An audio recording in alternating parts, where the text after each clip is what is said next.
in the voter, this EVM machine number 5. So I will appeal all of you to cast your vote in favor of me. No, 5. কে বলছে 2 নম্বর? No, আমাকে যে ওটা বলেছিল তো 5। নমস্কার বন্ধুরা, আপনারা দেখছেন পারফেক্ট পলিটিক্স, সাদা বাংলায় রাজনীতির কথা। বন্ধুরা, মমতা বন্দ্যোপাধ্যায় গতকাল রাতে ভবানীপুরে প্রথমবার নির্বাচনী প্রচার সারলেন।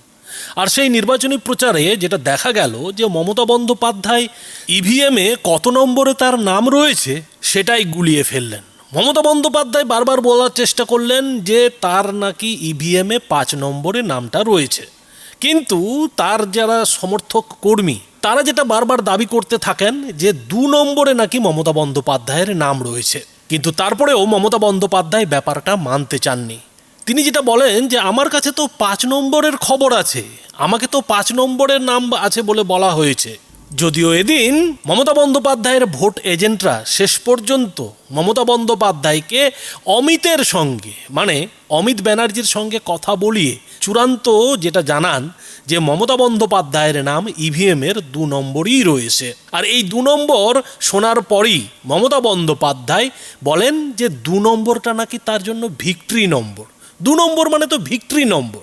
আর সেই ভিক্টরি চিহ্ন দেখিয়ে মমতা বন্দ্যোপাধ্যায় শেষ পর্যন্ত তার ইভিএমের নামের তালিকায় যে ধোঁয়াশা, সেই ধোঁয়াশাটা ধামাচাপা দেন।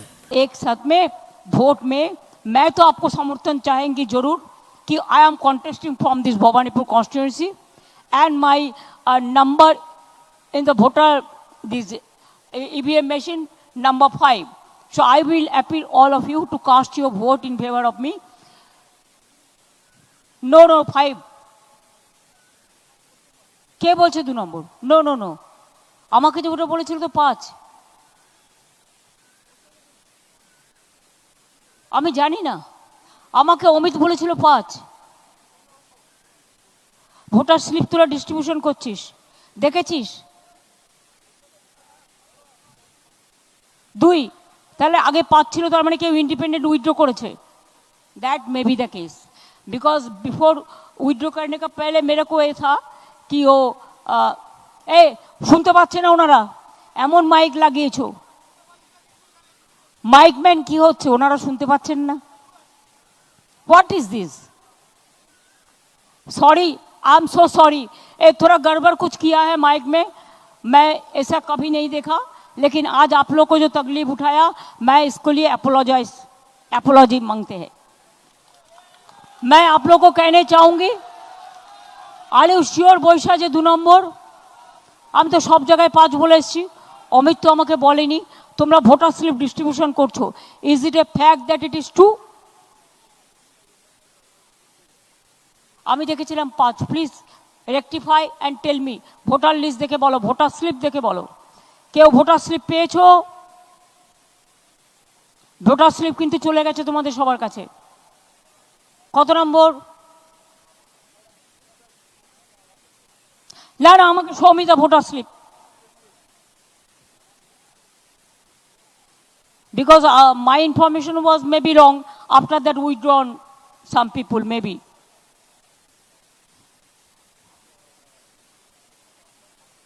অমিতকে জিজ্ঞেস করো। তুমি তো আমাকে 5 বলেছিলে। দাও, আমাকে দাও।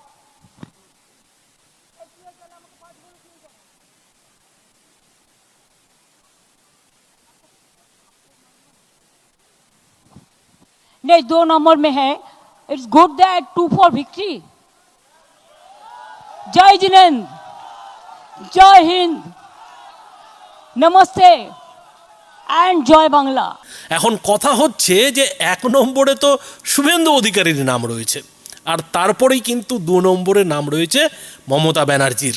এবং শুভেন্দু অধিকারী এর আগে ভবানীপুরে জনসভা করতে গিয়ে এটাও বলেছেন যে তিনি যেহেতু ইভিএমে 1 নম্বরে আছেন, এবারের ভোটের রেজাল্টে ভবানীপুরে তিনি 1 নম্বরেই থাকবেন, আর মমতা বন্দ্যোপাধ্যায় 2 নম্বরেই থাকবেন, তাকে তার পেছনেই থাকতে হবে। এখন এ তো গেল দাবি আর পাল্টা দাবির কথা, কিন্তু মমতা বন্দ্যোপাধ্যায় ভবানীপুরে শুভেন্দু অধিকারীকে ঠেকাতে কী রণকৌশল নিয়েছেন, কোন রণকৌশলকে সামনে রেখে তিনি কাজ করছেন? তো বন্ধুরা, এরই মধ্যে তৃণমূল সূত্রে যেটা খবর পাওয়া যাচ্ছে যে মমতা বন্দ্যোপাধ্যায় এবার ভবানীপুরে বিশেষ নজর দিচ্ছেন। আর এই বিশেষ নজরে মমতা বন্দ্যোপাধ্যায় যেটা করতে চলেছেন সেটা হচ্ছে যে ভবানীপুরের প্রত্যেক বাসিন্দার সঙ্গে আলাদা করে জনসংযোগ সারার কথা ভেবে রেখেছেন। অর্থাৎ তিনি ভবানীপুরের প্রায় প্রত্যেকটি মানুষের সঙ্গে নিজে কথা বলবেন এবং তার সূচনা তিনি গতকাল সন্ধেবেলা থেকেই শুরু করেছেন। গতকাল মমতা বন্দ্যোপাধ্যায় শেক্সপিয়ার সরণিতে একটি নির্ধারিত নির্বাচনী সভা শেষ করেই সোজা ভবানীপুর বিধানসভার অন্তর্গত 63 নম্বর ওয়ার্ডে চলে যান। সেখানে গঙ্গা যমুনা, শ্যামকুঞ্জ, ভিক্টোরিয়া এবং ডিম্পল কোর্ট সহ মোট 5টি বড় আবাসনে প্রচার চালান এবং এই যে আবাসনগুলো, এই আবাসনের বাসিন্দাদের সঙ্গে মমতা বন্দ্যোপাধ্যায় প্রায় আধ ঘন্টারও বেশি সময় ধরে ব্যক্তিগতভাবে কথা বলেন। এবং মজার যেটা কথা হলো যে মুখ্যমন্ত্রীর এই যে কর্মসূচি, সেই কর্মসূচিতে সংবাদ মাধ্যমকেও ভেতরে প্রবেশের অনুমতি দেওয়া হয়নি। ভাবতে পারছেন? মানে একেবারে ঘরোয়া মেজাজে ওই বাসিন্দাদের সঙ্গে মমতা বন্দ্যোপাধ্যায় তার আলাপচারিতা সারেন। অর্থাৎ মমতা বন্দ্যোপাধ্যায় ভবানীপুরের বাসিন্দাদের সঙ্গে কোন কথা বলছেন সেটা যাতে মিডিয়ায় না আসে সেই চেষ্টাও কিন্তু মমতা বন্দ্যোপাধ্যায় করেছেন। আর এখানেই রাজনৈতিক বিশ্লেষকরা যেটা বলছেন যে এতেই বোঝা যাচ্ছে মমতা বন্দ্যোপাধ্যায় কতটা ভবানীপুরে চাপে রয়েছেন। শুভেন্দু অধিকারীর প্রতিযোগিতার মুখে পড়ে মমতা বন্দ্যোপাধ্যায় কেমন মানসিক চাপে রয়েছেন। মমতা বন্দ্যোপাধ্যায় এর আগে ভবানীপুরে খুব কম সময় দিতেন, কিন্তু এবার মমতা বন্দ্যোপাধ্যায় ভবানীপুরে আরও বেশি করে সময় দেবেন। মমতা বন্দ্যোপাধ্যায় তো সময় দেবেনই, সেই সঙ্গে তৃণমূলের ফিরহাদ ববি হাকিমের মতো যারা নেতা তারা কিন্তু এরই মধ্যে 24 ঘন্টা ধরে মমতার ভবানীপুরে সময় কাটাচ্ছেন। এবং এই ফিরহাদ ববি হাকিম তো বলেই দিয়েছেন যে সারা বাংলায় যদি তৃণমূল হেরে যায় হেরে যাক, কিন্তু ভবানীপুরে মমতা বন্দ্যোপাধ্যায়কে জেতাতে হবে। কেননা ভবানীপুরে যদি মমতা বন্দ্যোপাধ্যায় হেরে যান তাহলে পশ্চিমবঙ্গে তৃণমূল হেরে যাবে।